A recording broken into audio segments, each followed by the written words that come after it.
সালামুন আলাইকুম রহমতুল্লাহ। আমরা প্রতিনিয়ত অনেক ইসলামী স্কলার এবং শাইখদের বক্তব্য শুনি, বিভিন্ন প্রশ্নের জবাব দেয়, তাও শুনি।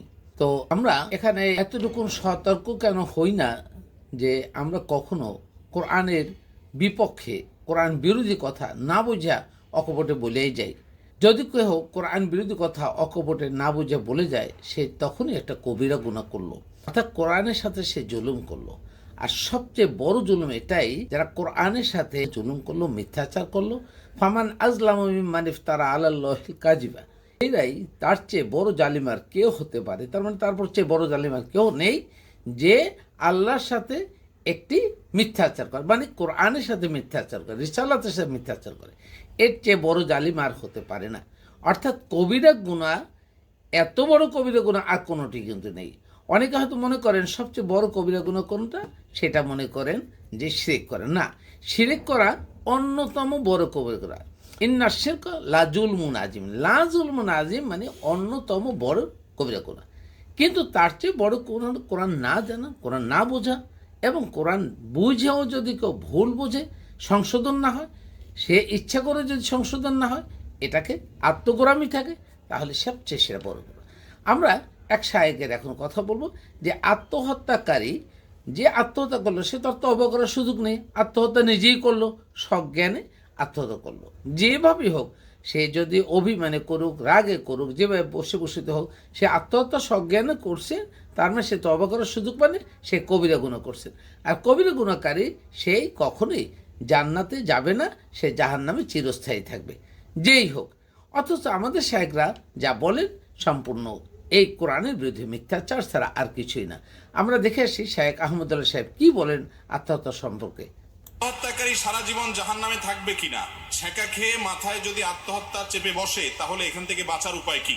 ভাই, প্রথম প্রশ্নের উত্তর হলো, আত্মহত্যাকারী কখনো চিরকাল জাহান্নামে থাকবে? আত্মহত্যা করা এটা কবিরা গুনাহ, কিন্তু আত্মহত্যা করার কারণে কেউ ইসলাম থেকে বের হয়ে যায়, কাফের হয়ে যায়, এরকম কোনো কথা নেই।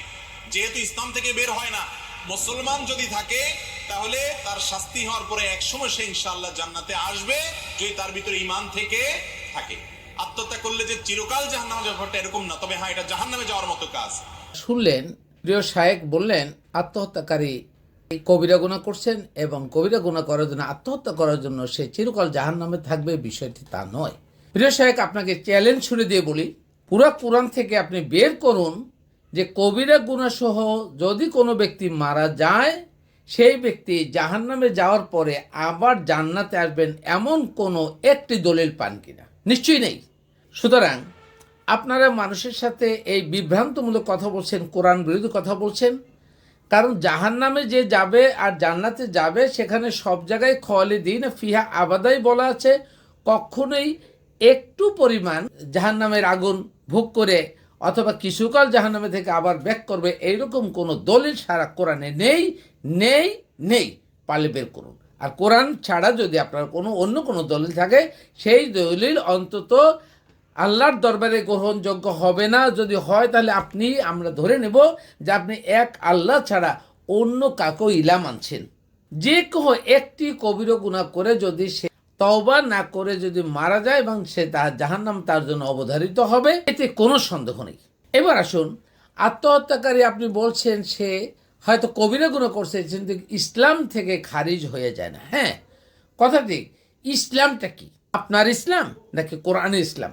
আগে বলুন, সে মুসলিম কিভাবে হয়, মোমেন কিভাবে হয়? মোমেন হইতে হলে কোনো ব্যক্তি তখনই মোমেন হবে যখন সে পরিপূর্ণ কোরআন, এই পুরা কোরআন জেনে ও বুঝে এরপরে বিশ্বাস অর্জন করবে যে আমি এই কোরআনের পুরা অর্থ, পুরা আয়াত, সম্পূর্ণ শব্দ আমি তা মানি, এটা সব আল্লাহর পক্ষ থেকে আসছে, লা রাইবা ফিহি ইসমে কোই শাক নেই হয়, কোনো সন্দেহ নেই, এইরকম যে বিশ্বাস করবে, ওই ব্যক্তি মোমেন। তবে জেনে শুনে বিশ্বাস করবে। আর আপনি বিশ্বাস করলেন, বুকে জড়াই ধরলেন আর বিশ্বাস করলেন, জানলেন না তিনি মোমেন হননি, তাহলে আগে মোমেন হতে হবে। আর মুসলিম, সে এটা জেনে বুঝে বিশ্বাস করে এরপরে পরিপূর্ণ কোরআনের সাথে আমল করবে, সে মুসলিম। হয়তো আপনি ধরবেন, তাহলে তো সারা দুনিয়াতে মনে হয় একজনও মুসলিম নেই। যদি না থাকে আল্লাহর কোনো ক্ষতি নেই, কারণ ইবলিস তো আল্লাহকে ওই চ্যালেঞ্জ দিয়েছে, আমি সকল বান্দাদেরকে আমি আমার দাসত্ব করব, আমার অনুসারী করবে, ইল্লাল মুখলেসিন, এই যারা মুখলেস ব্যক্তি তারা ছাড়া। তাহলে সেই ক্ষেত্রে আপনি এটাও ধরে নেন, মোমেন বা মুসলিম একজন হলেন কিন্তু সে আমল করলেন না, তাহলে সে এটা মেট্রিক পাশে বা এসএসসি পাশে সার্টিফিকেট মতো নয় যে একবার সার্টিফিকেট দিলেন আর জীবনে ক্ষয় হবে না। কোনো ব্যক্তি, মোমেন ব্যক্তি যদি কবিরা গুনাহ করে তাকে তওবা করে আবার মোমেন হইতে হয়। মোমেন ব্যক্তি কবিরা গুনাহ করলো, কবিরা গুনাহ করতেই রইল, সে আর মোমেন থাকলো না, তার সে সার্টিফিকেট চলে গেছে। সুতরাং আত্মহত্যাকারী ব্যক্তি যখন তওবা না করে মারা গেছে তখন আর মোমেন হিসেবে মারা যায়নি, তিনি কবিরা গুনাহগার পাপী হিসেবে মারা গেছে, তিনি মুসলিম হিসেবে যায়নি। তিনি আগে কি করছেন এটা দেখার বিষয় না। আপনি আপনার মনে করেন আপনার কম্পিউটার আপনি চালাচ্ছেন, কম্পিউটারের ভিতরে আপনি অনেক টাইপ করে হঠাৎ করে আপনি একটা ডিলিট বাটন চাপ দিচ্ছেন, ডিলিট বাটন পুরো প্রোগ্রাম ডিলিটে চলে গেল, গেল কোথায়? Recycle button. রিসাইকেলে যাওয়ার পরে আপনি ওইটাকে বন্ধ করলেন, রিসাইকেল থেকে আবার আনলেন না, রিসাইকেল থেকে ডিলিট করে দিলেন, ওই প্রোগ্রামকে আপনি আর আমল নামে পাবেন? কম্পিউটারে পাবেন না।